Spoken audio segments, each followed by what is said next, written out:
محرم الحرام کو اللہ سبحانہ وتعالی نے اپنا مہینہ کہا ہے. نبی صلی اللہ علیہ وسلم نے اس کو شہر اللہ کہا ہے، اللہ کا مہینہ. مہینوں کی کل تعداد تو 12 ہے، جیسا کہ قرآن مجید سے ہمیں پتہ چلتا ہے ان عدت الشہور عند اللہ 12 شہرا فی کتاب اللہ یوم خلق السماوات والارض منها 4 حرم ذلك الدین القیم فلا تظلموا فیہن انفسکم. ان عدت الشہور، مہینوں کی تعداد، مہینوں کی گنتی، عند اللہ، اللہ کے نزدیک، جس دن سے اس نے آسمانوں اور زمین کو پیدا کیا ہے، اللہ کی کتاب میں 12 مہینے ہیں. اسی لیے آپ دیکھیں کہ چاہے اسلامی کیلنڈر ہو، ہجری کیلنڈر ہو، یا وہ رومی کیلنڈر ہو، یا عیسوی کیلنڈر ہو، بکرمی ہو، کوئی بھی ہو، سب میں مہینوں کی تعداد 12 ہی ملتی ہے.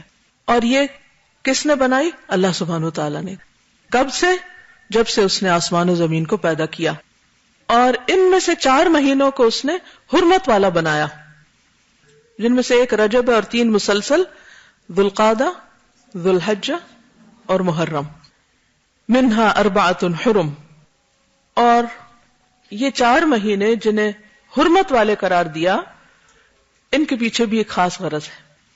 اور ان میں سے خصوصی طور پر محرم کو محرم اور پھر ساتھ الحرام کہا گیا، یعنی بہت ہی حرمت والا.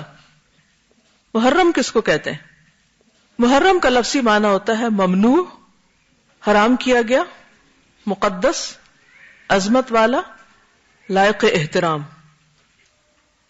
دوسرے لفظوں میں یہ ایک ایسا مہینہ ہے جس میں ہر ایسے کام سے جو فتنہ و فساد اور امن عامہ کی خرابی کا باعث ہو، اس سے بالخصوص منع کیا گیا ہے. اور اس میں آپس میں لڑائی جھگڑا کرنا، ظلم و زیادتی کرنا، نافرمانی کے کام کر کے اپنی جانوں پہ ظلم کرنا، ان سے منع کیا گیا ہے. فلا تظلموا فیہن انفسکم.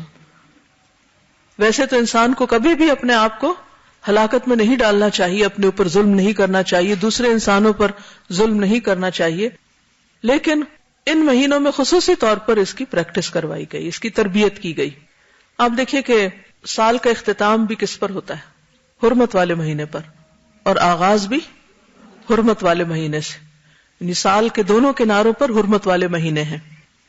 حضرت حسن بصری کہتے ہیں ان اللہ افتتح السنۃ بشہر حرام واختتمها بشہر حرام فلیس شہر فی السنۃ بعد شہر رمضان اعظم عند اللہ من شدت تحریمہ. اللہ سبحانہ وتعالی نے سال کا آغاز بھی حرمت والے مہینے سے کیا اور اختتام بھی حرمت والے مہینے سے کیا. پس سال بھر میں رمضان کے بعد اللہ کے ہاں شدت حرمت کے حوالے سے ماہ محرم سے بڑھ کر اور کوئی مہینہ نہیں. کس کا قول ہے یہ؟ حسن بصری کا. کیا کہتے ہیں کہ رمضان کے بعد سب سے زیادہ حرمت یا شدت حرمت کس مہینے کی ہے؟ محرم کی. اسی لیے اس کو کیا کہا گیا؟ محرم الحرام.